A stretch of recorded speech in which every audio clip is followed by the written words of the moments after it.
ನಮಸ್ಕಾರ. ಇವತ್ತು court fee ಎಷ್ಟು, ಅದರ ಲೆಕ್ಕಾಚಾರ ಏನು, ಹೇಗೆ ಮಾಡಬೇಕು ಅನ್ನೋದ್ರ ಬಗ್ಗೆ ಮಾತಾಡಕ್ಕೆ ಹೊರಟಿದ್ದೀನಿ. ಮೊದಲಿಗೆ ತಮ್ಮಲ್ಲೆಲ್ಲ ಪ್ರಾರ್ಥನೆ, ಯಾರ್ಯಾರು ನನ್ನ ವಿಡಿಯೋ ನೋಡ್ತಾ ಇದ್ದೀರಾ, ನನ್ನ ಚಾನಲ್ಗೆ ಸಬ್ಸ್ಕ್ರೈಬ್ಗಳಾಗಿಲ್ಲ, ದಯವಿಟ್ಟು ಸಬ್ಸ್ಕ್ರೈಬ್ಗಳಾಗಿ, ಚಂದಾದಾರರಾಗಿ ಅಂತ ಕೇಳ್ಕೊಳ್ತಾ ವಿಷಯಕ್ಕೆ ಹೋಗ್ತಾಯಿದ್ದೀನಿ. ಈಗೆಲ್ಲ ನಿಮಗೆ ಗೊತ್ತಿದೆ, ಬೇರೆ ಬೇರೆ ರೀತಿಯ ದಾವಾಗಳನ್ನು ಹಾಕ್ತೀರಾ, ಅದು ಕೋರ್ಟ್ ಫೀ ಕಟ್ಟಬೇಕಾಗತ್ತೆ. ಎಷ್ಟು ಕೋರ್ಟ್ ಫೀ, ಯಾವ ದಾವಕ್ಕೆ ಕಟ್ಟಬೇಕು, ಯಾವ ಜಡ್ಜ್ಮೆಂಟು, ಯಾವ ರಿಲೀಫ್ ಕೇಳಿದ್ರೆ ಎಷ್ಟು ಕಟ್ಟಬೇಕು, ಅದನ್ನು ಲೆಕ್ಕಾಚಾರ ಹಾಕೋದು ಹೇಗೆ ಅನ್ನೋದು ಭಾಳ ಜನಕ್ಕೆ ಗೊತ್ತಿಲ್ಲ. ಅದನ್ನು ಹೇಳಕ್ಕೆ ಹೊರಟಿದ್ದೀನಿ. ಭಾಳ ಸಂಕ್ಷಿಪ್ತವಾಗಿ ಹೇಳ್ತೀನಿ, ಎಲ್ಲ ಹೇಳಕ್ಕೆ ಹೋಗಲ್ಲ. ನಿಮಗೆ ತುಂಬ ಡೀಟೇಲಾಗಿ ಹೇಳಬೇಕು ಅಂದರೆ ತುಂಬ ಹೊತ್ತಾಗುತ್ತೆ, ನಿಮಗೂ ಬೇಸರ ಆಗುತ್ತೆ. ಆದರೆ ಸಂಕ್ಷಿಪ್ತವಾಗಿ ಒಂದು 4-5 ದಾವಾಗಳ ಸಂಬಂಧದಲ್ಲಿ ನಿಮ್ಗೆ ಹೇಳ್ತೀನಿ, ಹೇಗೆ ಕಂಪ್ಯೂಟ್ ಮಾಡೋದು, ಲೆಕ್ಕಾಚಾರ ಮಾಡೋದು, ಲೆಕ್ಕ ಹಾಕೋದು, ಎಷ್ಟು ಕೊಡಬೇಕು ಅಂತೇಳಿ ಅಂತ. ಆಯಿತಾ? ಈಗ ಈ ಕೋರ್ಟ್ ಫೀಗೆ ಸಂಬಂಧಪಟ್ಟಂತೆ 2 ಥರ ಕ್ಯಾಟಗರಿ. ಒಂದು ಕೃಷಿ ಭೂಮಿಗೆ ಬೇರೆ ಥರ, ಕೃಷಿಯೇತರ ಭೂಮಿಗೆ ಬೇರೆ ಥರ ಕೋರ್ಟ್ ಫೀ ಸ್ಟ್ರಕ್ಚರ್ ಇದೆ. ಆಯಿತಾ? ಈ ಶೆಡ್ಯೂಲ್ 1 ಅಂತಿದೆ ನಮ್ಮಲ್ಲಿ, ಶೆಡ್ಯೂಲ್ 1, ಶೆಡ್ಯೂಲ್ 2 ಅಂತ. ಎಲ್ಲಿ Karnataka court fees and suits valuation act 1958, 1958ರಲ್ಲಿ ಬಂದಂಥ ಕಾಯ್ದೆ. ಆ ಕಾಯ್ದೆ ನಮಗೆ ಕೋರ್ಟ್ ಫೀ ಬಗ್ಗೆ, ವ್ಯಾಲ್ಯೂಯೇಷನ್ ಹೇಗೆ ಮಾಡಬೇಕು ಸೂಟು ಅನ್ನೋದ್ರ ಬಗ್ಗೆ ಹೇಳುತ್ತೆ. ಆಯಿತಾ? ಅದರ ಶೆಡ್ಯೂಲ್ 1ನಲ್ಲಿ ನೀವು ಎಷ್ಟೆಷ್ಟು ಮಾರ್ಕೆಟ್ ವ್ಯಾಲ್ಯೂ ಇದೆ ಪ್ರಾಪರ್ಟಿಗೆ, ಎಷ್ಟು ಪರ್ಸೆಂಟೇಜ್ ಕಟ್ಟಬೇಕು ಅನ್ನೋದು ಅಲ್ಲಿ ಹೇಳ್ತಾ ಹೋಗುತ್ತೆ. ಅದು ಆ ಒಂದು ಆಧಾರದ ಮೇಲೆ, ಆ ಸ್ಲ್ಯಾಬ್ಗಳಿದೆಯಲ್ಲ, ಅದರ ಆಧಾರದ ಮೇಲೆ ನೀವು ಕೋರ್ಟ್ ಫೀ ಕಟ್ಟಬೇಕಾಗುತ್ತೆ. ಆಯಿತಾ? ಮತ್ತು ಈಗ ಅದರ ಹಣ ರಿಕವರಿಗೆ ಹಾಕ್ತೀರಪ್ಪ, ಆವಾಗಲೂ ಕೂಡ ಎಷ್ಟು ದುಡ್ಡಿದ್ದರೆ ಬಡ್ಡಿ ಸಮೇತ ನೀವು 10 ಲಕ್ಷಕ್ಕೆ ಹಾಕಿದರೆ ಎಷ್ಟು ಕಟ್ಟಬೇಕು, 20 ಲಕ್ಷಕ್ಕೆ ಅಷ್ಟು ಕಟ್ಟಬೇಕು, 5,000ಕ್ಕೆ ಎಷ್ಟು ಕಟ್ಟಬೇಕು ಇತ್ಯಾದಿಗಳನ್ನು ನಾನು ಹೇಳಿದೆ. ಆ ಸ್ಲ್ಯಾಬ್ ಪ್ರಕಾರನೇ ನೀವು ಕಟ್ಟಬೇಕು. ಮತ್ತು ಈ ಕೋರ್ಟ್ ಫೀ ಪ್ರಶ್ನೆ ಬಂದಾಗ ಕೃಷಿ ಭೂಮಿಗೆ ಒಂಥರ, ಕೃಷಿಯೇತರ ಭೂಮಿಗೆ ಒಂಥರ ಕೋರ್ಟ್ ಫೀ ಅಂತ ಹೇಳಿದೆ ನಿಮಗೆ. ಆಯಿತು.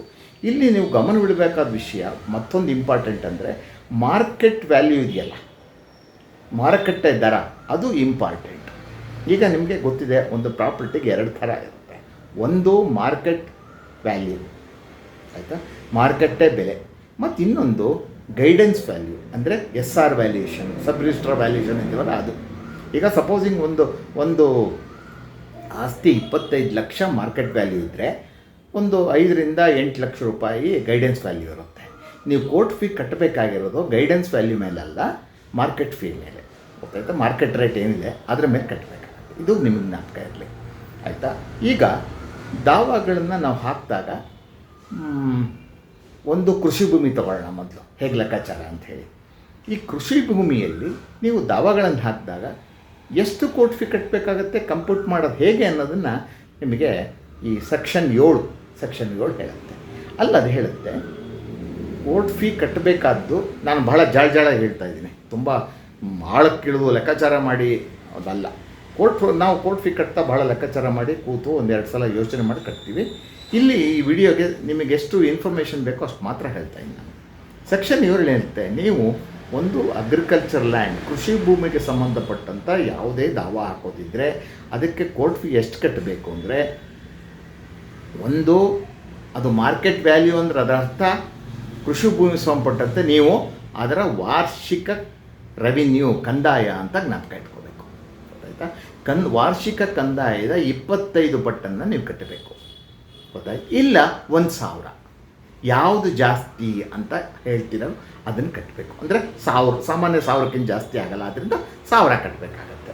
ಆಯಿತಾ? ಬೇರೆ ಬೇರೆ ವಿಷಯಕ್ಕೆ ಸಂಬಂಧಪಟ್ಟಂತೆ ನಿಮ್ಗೆ ಹೇಳ್ತೀನಿ. ಮತ್ತು ಈ ಕೃಷಿಯೇತರ ಭೂಮಿ ಅಂತ ಹೇಳಿದ್ನಲ್ಲ, ಕೃಷಿ ಭೂಮಿ ಅಲ್ಲದ ಭೂಮಿಗಳು, ಯಾವುದೇ ಆಸ್ತಿ ಇರ್ಬೋದು, ಮನೆ ಇರ್ಬೋದು, ಸೈಟ್ಗಳಿರ್ಬೋದು, ಜಾಗ ಇರ್ಬೋದು. ಆದರೆ ಇನ್ನೊಂದು ಜ್ಞಾಪಕ ಇಟ್ಕೊಳ್ಳಿ, ಈಗ ಕೆಲವು ಸಿಟಿಗೆ ಹತ್ತಿರ ಇರುತ್ತೆ, ಟೌನಿಗೆ ಹತ್ತಿರ ಇರ್ತಕ್ಕಂಥ ಅಗ್ರಿಕಲ್ಚರ್ ಕೃಷಿ ಭೂಮಿ ಇರುತ್ತೆ, ಅದಕ್ಕೆ ಪಾಣಿಗಿರುತ್ತೆ, ಖಾತೆ. ಗೊತ್ತಾಯ್ತು? ರೆವಿನ್ಯೂ ರೆಕಾರ್ಡಲ್ಲೇ ಖಾತೆ ಇರುತ್ತೆ. ಆದರೆ ಅವನ್ನ ನೀವು, ಅದರ ಬೆಲೆ ಸಿಕ್ಕಾಪಟ್ಟೆ ಇರೋದ್ರಿಂದ ಅದನ್ನು ನಾವು ಕಾನೂನು ಕೃಷಿ ಭೂಮಿ ಅಂತ ಕನ್ಸಿಡರ್ ಮಾಡಲ್ಲ, ಅದನ್ನು ಕೃಷಿಯೇತರ ಭೂಮಿ ಅಂತಲೇ ಕನ್ಸಿಡರ್ ಮಾಡ್ತಾ. ಆದ್ದರಿಂದ ಕೃಷಿಯೇತರ ಭೂಮಿಗೆ ಯಾವ ರೀತಿ ಕೋರ್ಟ್ ಫೀ ಕ್ಯಾಲ್ಕುಲೇಟ್ ಮಾಡಬೇಕೋ ಆ ಥರ ಕ್ಯಾಲ್ಕುಲೇಟ್ ಮಾಡಿ ಕಟ್ಟಬೇಕಾಗುತ್ತೆ. ಇದಕ್ಕೆ ಬೇಕಾದ ಸುಪ್ರೀಂ ಕೋರ್ಟ್ ಡಿಸಿಷನ್ ಇದೆ, ನಮ್ಮ ಹೈಕೋರ್ಟ್ ಡಿಸಿಷನ್ ಇದೆ. ಆದರೆ ಯಾವಾಗ ಕೃಷಿ ಭೂಮಿಯನ್ನು ಕೃಷಿಯೇತರ ಭೂಮಿ ಅಂತ ಕನ್ಸಿಡರ್ ಮಾಡಬೇಕು ಅಂತೇಳಿ. ಆಯಿತಾ? ಇದು ಜ್ಞಾಪಕ ಇರಲಿ ನಿಮಗೆ. ಈ ಕೃಷಿ ಭೂಮಿಗೆ ನೀವು ಡಿಕ್ಲರೇಷನ್ ದಾವಾ, ನಾನೇ ಇದಕ್ಕೆ ಆಸ್ತಿಗೆ ಮಾಲೀಕ ಅಂತ ದಾವಾ ಹಾಕಿದರೆ ಆವಾಗ ನೀವು ಕಟ್ಟಬೇಕಾದಷ್ಟು ಎಷ್ಟು ಬೆಲೆ ಇದೆ ಮಾರ್ಕೆಟ್ ವ್ಯಾಲ್ಯೂ, ಅದರ ಪರ್ಸೆಂಟೇಜ್ನ ಹಾಕಬೇಕಾಗತ್ತೆ. ಗೊತ್ತಾಯ್ತಾ? ಒಂದು ಉದಾಹರಣೆ ಕೊಡ್ತೀನಿ ಅದಕ್ಕೆ. ಈಗ ಶೆಡ್ಯೂಲ್ 1 ಅಂತ ಹೇಳಿದ್ನಲ್ಲ, ಆ ಶೆಡ್ಯೂಲ್ 1 ಎಷ್ಟು ಹೇಳಿದ್ದಾರೆ ಅಂತ. ಶೆಡ್ಯೂಲ್ 1 ಏನು ಹೇಳ್ತಾರೆ ಕೇಳಿ. ಒಂದು 15,000 ಒಳಗಿದ್ದರೆ ಯಾವುದೇ ಇದಕ್ಕೆ 2.5% ಅಷ್ಟೇ. ಈಗ ಒಂದು ಕೆಲಸ ಮಾಡೋಣ, 20 ಲಕ್ಷ ಶುರು ಮಾಡೋಣ. 20 ಲಕ್ಷ ಇದ್ದರೆ ಅದಕ್ಕೆ 1,09,625 ಕಟ್ಟಬೇಕಾಗತ್ತೆ. 20 ಲಕ್ಷಕ್ಕಿಂತ ಜಾಸ್ತಿ ಇದ್ದರೆ, ಅಂದರೆ 25 ಒಳಗಿದ್ದರೆ, 20ಕ್ಕಿಂತ ನಂತರಕ್ಕೆ ಅಂದರೆ 5 ಲಕ್ಷಕ್ಕೆ ನೀವೇನು ಮಾಡಬೇಕಾಗತ್ತೆ, 4% ಕಟ್ಟಬೇಕಾಗುತ್ತೆ.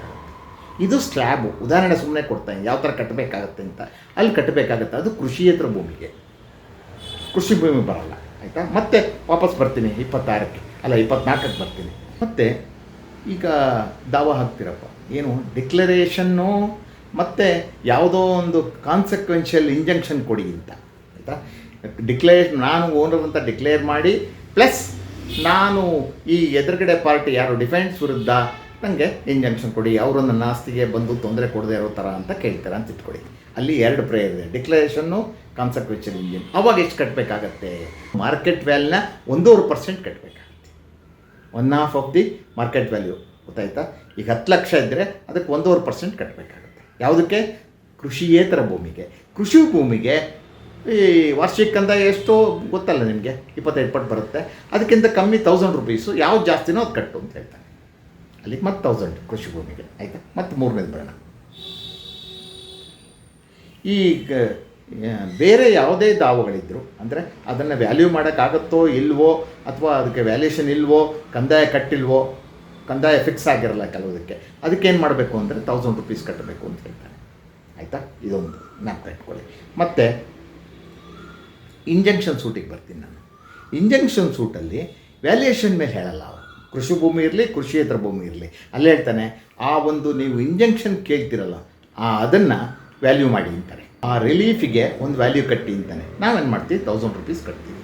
1000 ರೂಪೀಸ್ ಕಟ್ಟಿದರೆ ಇದಕ್ಕೆ ಯಾವುದಕ್ಕೆ ಇಂಜಂಕ್ಷನ್ ಸೂಟಿಗೆ 25 ರೂಪಾಯಿ ಕಟ್ಬೋದು. ಇದು 26C ಸಬ್ಸೆಕ್ಷನ್ C, ಅದೇ ಕಾನೂನ. ಅದರ ಪ್ರಕಾರ 25 ರೂಪಾಯಿ ಕಟ್ಟಿದ್ರೆ ಸಾಕು ಇಂಜಂಕ್ಷನ್ ದಾವಕ್ಕೆ, ಕೋರ್ಟ್ ಫೀ. ಆಯಿತಾ? ಮತ್ತು ಸೂಟ್ ಫಾರ್ ಪೊಸೆಷನ್, ಸ್ವಾಧೀನಕ್ಕೆ, ಬರೇ ಸ್ವಾಧೀನಕ್ಕೆ ಇರ್ಬೋದು, ಇಲ್ಲ ಡಿಕ್ಲರೇಷನ್ ಜೊತೆಗಿರ್ಬೋದು.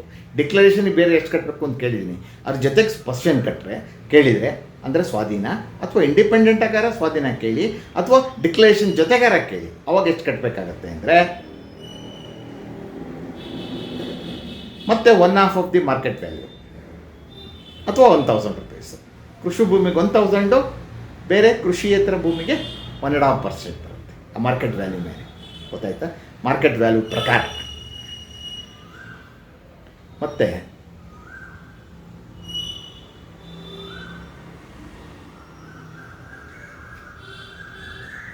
ಪಾರ್ಟಿಷನ್ ಸೂಟು ಸೆಕ್ಷನ್ 35 ಬರುತ್ತೆ. ಅದರಲ್ಲಿ ಏನು ಹೇಳ್ತಾರೆ ಅಂದರೆ, ನಿಮ್ಮ ಪ್ಲೇಂಟಿಫ್ ಶೇರ್ 3000 ಆದರೆ, 3000ಕ್ಕಿಂತ ಕಮ್ಮಿ ಆದರೆ 15 ರೂಪಾಯಿ ಕಟ್ಟಬೇಕು.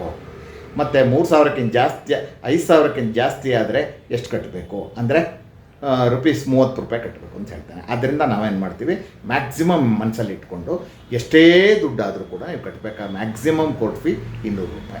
ಆದ್ದರಿಂದ ಒಬ್ಬರು ಶೇರಿಗೆ ₹200 ಕೋರ್ಟ್ ಫೀ ಕಟ್ಟಿಸಿ. ಮುಂದಿಂದು ಪತ್ರಗಳ ಈ ರಿಜಿಸ್ಟರ್ ಆಗಿರ್ತಕ್ಕಂಥ ಪತ್ರಗಳ ಕ್ಯಾನ್ಸಲೇಷನ್ ಕೇಳ್ತೀರಾ, ಹೌದಾ? Sale deed, gift deed, partition deed ಯಾವುದೇ ಇರ್ಬೋದು. ಆ ಒಂದು ಪತ್ರಗಳೇನಿದೆ ಅದರಲ್ಲಿ ಪಾರ್ಟಿ ಆಗಿದ್ದರೆ ಒಂಥರ ಸ್ಟ್ಯಾಂಪ್ ಡ್ಯೂಟಿ ಕೊಡಬೇಕು, ಪಾರ್ಟಿ ಆಗದೆ ಹೋದರೆ ನಂತರ ಸ್ಟ್ಯಾಂಪ್ ಡ್ಯೂಟಿ ಕೊಡಬೇಕಾಗುತ್ತೆ. ಕೃಷಿ ಭೂಮಿಗೆ ಸಂಬಂಧಪಟ್ಟಂತೆ ನೀವು ಕ್ರಯಪತ್ರದ ಪಾರ್ಟಿ ಆಗಿದ್ದರೆ, ನೀವು ಆ ಕ್ರಯಪತ್ರದಲ್ಲಿ ಬರೆದಿರೋ ಹಣ ಇದೆಯಲ್ಲ, ಕನ್ಸಿಡ್ರೇಷನ್ ಅಮೌಂಟು, ಮಾರಾಟ ಮಾಡೋಕ್ಕೆ ಎಷ್ಟು ಹಣಕ್ಕೆ ಮಾರಾಟ ಮಾಡೋಕ್ಕೆ ಕೊಟ್ಟಿದ್ರು ಅಂತ ಅದರ ಮೇಲೆ ನೀವು ಕೋರ್ಟ್ ಫೀ ಕಟ್ಟಬೇಕು, ಮಾರ್ಕೆಟ್ ವ್ಯಾಲ್ಯೂ ಮೇಲೆ ಅಲ್ಲ. ಆಯಿತಾ? ನೀವು ಪಾರ್ಟಿ ಆಗಿಲ್ಲದೆ ಹೋದರೆ ಏನು ಕಟ್ಟಬೇಕಾದಿಲ್ಲ ಕೃಷಿ ಭೂಮಿಗೆ. ಆಯಿತಾ? ಅದೇ ರೀತಿ ಕೃಷಿಯೇತರ ಭೂಮಿಗೆ ನೀವು ಪಾರ್ಟಿ ಆಗಿದ್ದರೂ ಪಾರ್ಟಿ ಆಗದೆ ಹೋದರೂ 1.5% ಕಟ್ಟಬೇಕು. ಯಾವುದಕ್ಕೆ? ಇದ್ರ ಮೇಲೆ, ಮಾರ್ಕೆಟ್ ವ್ಯಾಲ್ಯೂ ಅಂದರೆ ಆ ಕ್ರಯಪತ್ರದಲ್ಲಿರ್ತಕ್ಕಂಥ ವ್ಯಾಲ್ಯೂ ಮೇಲೆ. ನೀವು ಇವತ್ತು ಅದಕ್ಕೆ ₹1 ಕೋಟಿ ಇರ್ಬೋದು, ಅವತ್ತು 20 ಲಕ್ಷಕ್ಕೆ ಬರ್ಕೊಂಡಿದ್ರೆ 10 ಲಕ್ಷಕ್ಕೆ ಬರೆದಿದ್ರೆ 10 ಲಕ್ಷದ ಆಧಾರದ ಮೇಲೆ ಮಾಡ್ಕೋಬೇಕಾಗುತ್ತೆ. ಆಯಿತಾ? ಇದು ಕ್ಯಾನ್ಸಲೇಷನ್ ಆಫ್ ಡೀಡ್ಸ್ ಬಗ್ಗೆ ಅಥವಾ ಡಿಗ್ರಿ ಬಗ್ಗೆ. ಈ ಸ್ವಾಧೀನ ಕೇಳಿ ದಾವ ಹಾಕಿದರೆ, ಈ ಮತ್ತು ಕೃಷಿ ಭೂಮಿ ಸಂಬಂಧಪಟ್ಟಂತೆ ನೀವು ಕಟ್ಟಬೇಕಾದಷ್ಟೇ ಯಾವುದು 25 ಪಟ್ಟು ರೆವಿನ್ಯೂ ಅಥವಾ 1000 ರುಪೀಸು ಯಾವ್ದು ಜಾಸ್ತಿನೋ 1000 ರುಪೀಸ್ ಕಟ್ಟಬೇಕಾಗುತ್ತೆ. ಆದರೆ ನಾನ್ ಅಗ್ರಿಕಲ್ಚರ್ ಪ್ರಾಪರ್ಟಿಗೆ, ಕೃಷಿಯೇತರ ಭೂಮಿಗೆ ನೀವು ಕಟ್ಟಬೇಕಾದ್ದು market value of the property. Market value of the property ಮೇಲೆ ಸ್ವಾಧೀನ ಕಟ್ಟಬೇಕಾಗುತ್ತೆ. ಅಷ್ಟು ಕೋರ್ಟ್ ಫೀ ಕಟ್ಟಬೇಕು. ಆ ಸ್ಲ್ಯಾಬ್ ಪ್ರಕಾರ ಶೆಡ್ಯೂಲ್ 1 ಆ ಪ್ರಕಾರ ಕಟ್ಟಬೇಕು. ಆಯಿತಾ? ಇನ್ನು specific performance of the contract, ಈ ಏನು ಒಪ್ಪಂದದ ಅನುಷ್ಠಾನಕ್ಕೆ ಹಾಕ್ತಿರಲ್ಲ ಆದ ಅವಧಿಯಲ್ಲಿ ನೀವು ಸ್ಲ್ಯಾಬ್ ಪ್ರಕಾರನೇ ಕಟ್ಟಬೇಕಾಗತ್ತೆ. ಅದಕ್ಕೆ ಯಾವುದ್ರ ಮೇಲೆ ಕಟ್ಟಬೇಕು ಕೋರ್ಟ್ ಫೀ ಅಂತಂದರೆ, ಕೃಷಿ ಭೂಮಿ ಇರ್ಬೋದು, ಕೃಷಿಯೇತರ ಇರ್ಬೋದು, ಎಲ್ಲದಕ್ಕೂ ಒಂದೇ. ಅದರಲ್ಲಿ ನೀವು ಏನು ಒಪ್ಕೊಂಡಿರ್ತೀರಲ್ಲ ಎಷ್ಟು ಕೊಡಬೇಕು ಅಂತ, ಆ ಅಮೌಂಟಿನ ಮೇಲೆ ನೀವು ಸ್ಲ್ಯಾಬ್ ಪ್ರಕಾರ ಕೋರ್ಟ್ ಫೀ ಕಟ್ಟಬೇಕು. ಆಯಿತಾ? ಈ ವಿಡಿಯೋದಲ್ಲಿ ಕೆಲವು ದಾವಾಗಳ ಬಗ್ಗೆ ಕೋರ್ಟ್ ಫೀ ಎಷ್ಟು ಕಟ್ಟಬೇಕು, ಹೇಗೆ ಅದನ್ನು ಕಂಪ್ಯೂಟ್ ಮಾಡಬೇಕು, ಅಂದರೆ ಲೆಕ್ಕಾಚಾರ ಹಾಕಬೇಕು ಅನ್ನೋದ್ರ ಬಗ್ಗೆ ಹೇಳಿದ್ದೀನಿ. ಇನ್ನೂ ಭಾಳಷ್ಟಿದೆ, ಅದು ಹೇಳ್ತಾ ಕೂತ್ಕೊಂಡು ನಾನು ಮೊದಲೇ ಹೇಳಿದಾಗೆ ತುಂಬ ಟೈಮ್ ಆಗುತ್ತೆ. ಆಗಿಂದಾಗೆ ನಾನು ನಿಮಗೆ ಇದ್ರ ಬಗ್ಗೆ ಬೇರೆ ಬೇರೆ ದಾವಾಗಳಿಗೆ ಎಷ್ಟು ಕಟ್ಟಬೇಕಾಗತ್ತೆ, ಅದ್ರ ಕ್ರೈಟೀರಿಯಾ ಏನು ಅಂತಕ್ಕಂಥದ್ದು ಹೇಳ್ತಾ ಹೋಗ್ತೀನಿ. ಬೇಜಾರಾಗಬೇಡಿ. ಇದು ಮೂಲಭೂತವಾಗಿ ಭಾಳ ಬೇಸಿಕ್ಕಾಗಿ ಫಂಡಮೆಂಟಲಾಗಿ ನಾನು ನಿಮಗೆ ಕೋರ್ಟ್ ಫೀ ಹೇಗೆ ಕಟ್ಟಬೇಕು, ಯಾವುದರ ಆಧಾರದ ಮೇಲೆ ಲೆಕ್ಕಾಚಾರ ಆಗುತ್ತೆ, ಕೃಷಿ ಭೂಮಿಗೆ ಯಾವ ಥರ, ಕೃಷಿಯೇತರ ಭೂಮಿಗೆ ಯಾವ ಥರ, ಅಥವಾ ಸೇಲ್ ಡೀಡ್ ಆದರೆ ಅಥವಾ ಇನ್ನೇನೋ ಒಂದು ಡೀಡ್ ಆದರೆ ನೀವು ಪಾರ್ಟಿ ಆದರೆ ಹೇಗೆ, ಪಾರ್ಟಿ ಆಗದೋದ್ರೆ ಹೇಗೆ ಇತ್ಯಾದಿ ಹೇಳಿದ್ದೀನಿ. ಈ ಸಣ್ಣ ಪುಟ್ಟ ಕನ್ಫ್ಯೂಷನ್ ಬರುತ್ತೆ, ಅದನ್ನು ನೀವು ಆ್ಯಕ್ಟ್ ನೋಡೋದ್ರ ಮೂಲಕ, ಲಾಯರ್ಗಳು ಚರ್ಚೆ ಮಾಡೋದ್ರ ಮೂಲಕ, ಅಥವಾ ನಿಮ್ಮಲ್ಲೇ ಚರ್ಚೆ ಮಾಡೋದ್ರ ಮೂಲಕ ತಿಳ್ಕೊಬೋದು.